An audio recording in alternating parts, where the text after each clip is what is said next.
The young man carried on his back a 10,000-kilogram heavy sword every day. Today was his first attempt to draw the sword and slash falling leaves. Unexpectedly, after exerting all his strength to swing the heavy sword, he only shattered 4 fallen leaves. He became the lowest-ranked contestant of all. Seeing this, everyone mocked him for being no match. The young man also fell into self-doubt. Only his master, watching from a distance, sensed that something was amiss. He discovered that the sword in the boy's hand was not an ordinary sword, but a black iron sword weighing tens of thousands of kilograms. It turned out that the young man possessed extraordinary swordsmanship talent. In just 5 short years, he had advanced to the highest realm of sword techniques. Even his master, the Sword Saint, who was the best in the world, required a full 20 years to reach this level. In a few days, there would be the Grand Martial Arts Tournament. Determined to change his fate, the young man resolved to descend the mountain and participate. Before he left, his master bestowed upon him a 10,000 gene heavy sword forged from extreme cold mysterious iron. To aid his training, the master instructed him to carry the heavy sword on his back at all times. Unexpectedly, the master's mistake caused the young man to pick up the wrong sword. This also led to the young man becoming the laughingstock of the event.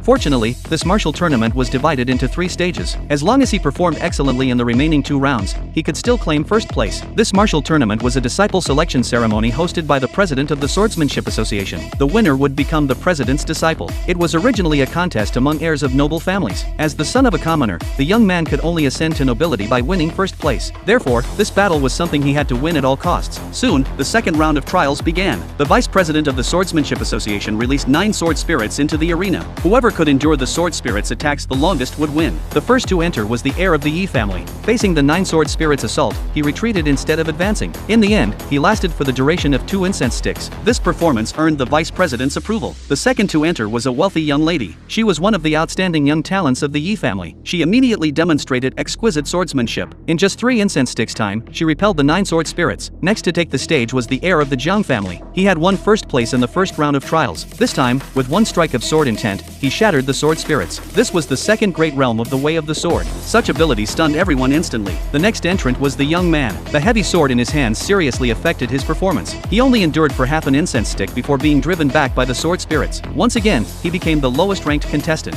As the vice president caught the young man, he noticed the young man's Dantian aura was unusual. He sensed a faint true chi flowing through his meridians. This did not align with the young man's recent performance. The vice president realized there might be something wrong with the young man's sword. Before the final practical combat round, the head of the Jiang family interrupted the vice president. He declared that he could let anyone present challenge his son. The eldest son of the Yi family was the first to object. He was also a top-level expert, yet he couldn't even withstand 1 palm strike from the opponent. The wealthy young lady rushed forward to avenge her brother. As her sword chi flared outward, everyone realized she had also awakened sword intent. The Jiang family heir remained unperturbed, because he had already awakened a second type of sword intent. Bolstered by 2 types of sword intent, the wealthy young lady was quickly defeated. It is extremely rare for one person to awaken 2 types of sword intent. Feeling proud of his superior martial prowess, the Jiang family heir demanded that everyone present submit to him. The young man, unwilling to remain a commoner for life, hurled his heavy sword with all his strength. Then he stepped onto the stage, 1 step at a time. He shouted with all his might that he would defy heaven and change his destiny. Just when everyone thought he was insane, he suddenly became extraordinarily calm. Then he publicly displayed his true strength. Shouting sword, come, the sky suddenly filled with tens of thousands of flying swords. Seeing this, everyone was utterly shocked.